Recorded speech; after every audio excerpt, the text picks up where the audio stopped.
Hello साथीहरु, आज चाहिँ म यामाईको Redmi 9 को चाहिँ अनबक्सिङ गर्न गइरहेको छु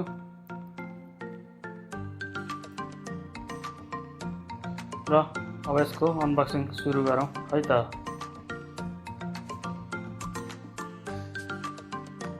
लेखेको छ Redmi 9 side 9A with easy access to the Google apps you use most and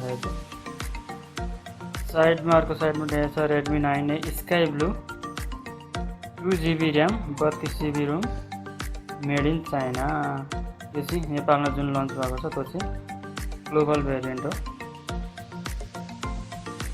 अर्को साइडमा नि Redmi 9A लेखेको छ र यसको बक्स ओपन गर्न गइरहेको छु।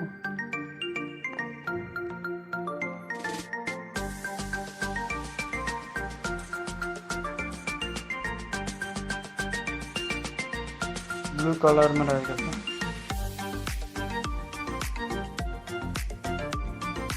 मोबाइल निकै गरम छ, गरमै छ।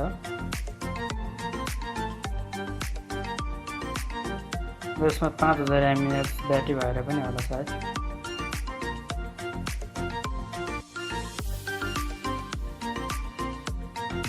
यसलाई साइडमा राखेर चाहिँ बाँकी बक्समा के छ हेरौँ।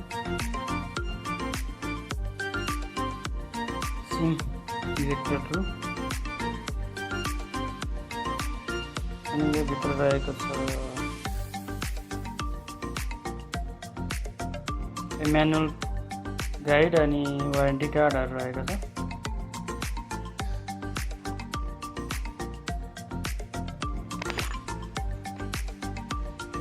यो चाहिँ रहेको छ चार्जिङ केबल USB 2.0 वाला। यसमा चाहिँ यामाईले अलि कन्जुसै गरेको छ। USB टाइप C चाहिँ दिनु पर्यो र यो चाहिँ 10 वाट को चार्जर रहेको छ।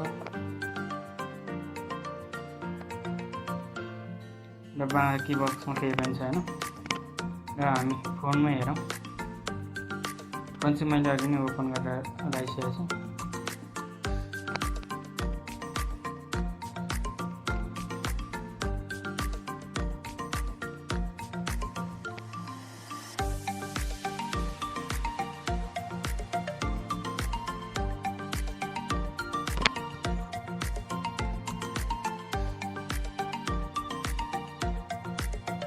यसमा चाहिँ गुगल एप्सहरु चाहिँ प्रि इन्स्टल छ अनि गेमहरु पनि प्रि इन्स्टलै छ। यसमा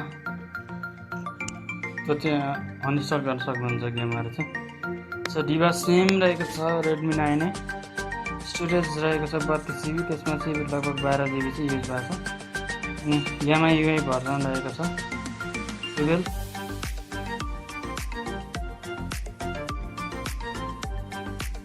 अनि एन्ड्रोइड भर्जन रहेको छ एन्ड्रोइड 10।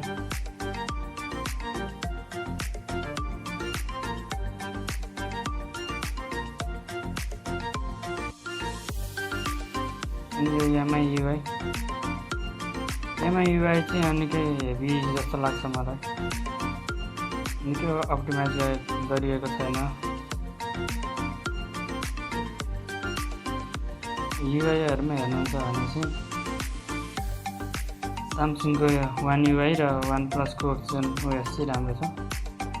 र यसमा तपाईहरुले फेस अनलक पनि पाउन सक्नुहुन्छ, तर फिंगरप्रिन्ट सेन्सर भनेको छैन। यो चाहिँ 11,500 को फोन भएको भएर होला।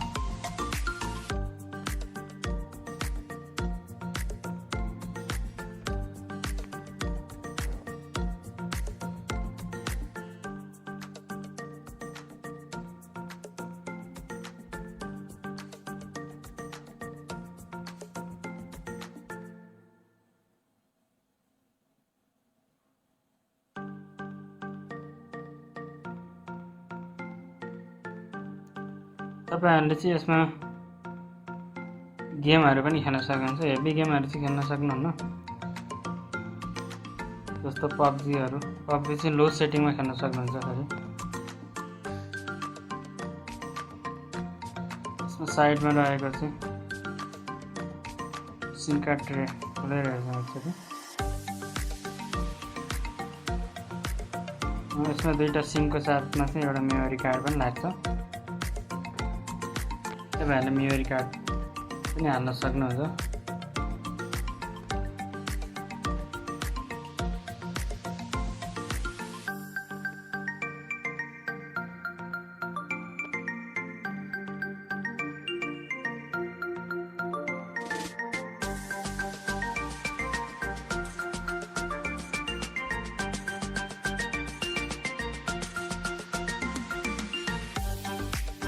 र यसको यामा युआई माथि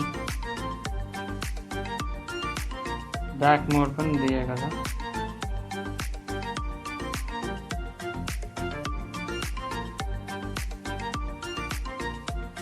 डार्क मोड हो भने स्क्रिन शट लिनको लागि हो, अनि स्क्रिन रेकर्डर पनि छ। यसको क्यामेरा पनि हेरौँ। क्यामेरा पनि विभिन्न फिचरहरू छ, एआई, एसडीआर, पोर्ट्रेट, प्रो मोड, म्यानुअल मोड।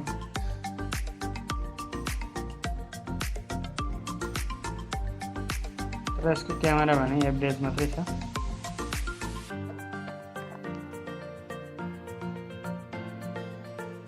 बजेट रेन्जको चाहिँ मोबाइल भएको भएर होला क्यामेरा चाहिँ एभरेज छ। भिडियोमा पनि तपाईहरुले ठिकठाक भिडियो छ। यसमा चाहिँ 1080 पिक्सल रेजोल्युसनमा चाहिँ 30 fps मा चाहिँ भिडियो रेकर्ड गर्न सक्नुहुन्छ।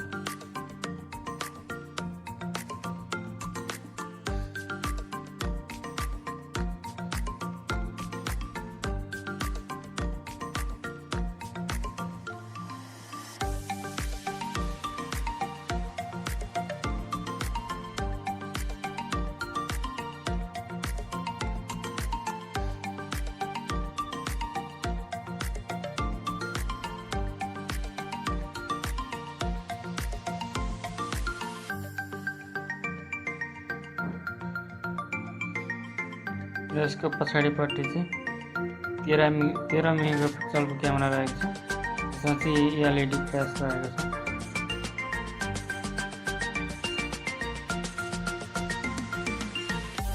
साथीहरु यति नै थियो यसको अनबक्सिङ रिभ्यू जे भने पनि।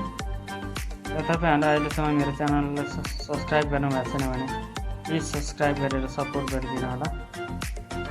र तपाई पनि एउटा सस्तो मोबाइल किन्न चाहनुहुन्छ भने 11,000 हालेर Redmi 9 किन्न सक्नुहुन्छ। र यही प्राइस रेन्जमै इन्फिनिक्सको हट 9 पनि आउँछ। र त्यसमा चाहिँ 6000 mAh को ब्याट्री आएको छ। तपाईहरुलाई चाहिँ यो तीनवटा अप्सन रहेको छ। यसमा चाहिँ मैले कभर पनि किनेर ल्याएको थिएँ र कभर पनि ट्राई गरेको थिएँ। राम्रै देखिन्छ। र यति नै थियो साथीहरु मेरो अनबक्सिङ। मेरो भिडियो हेरिदिनु भएकोमा यहाँलाई धन्यवाद।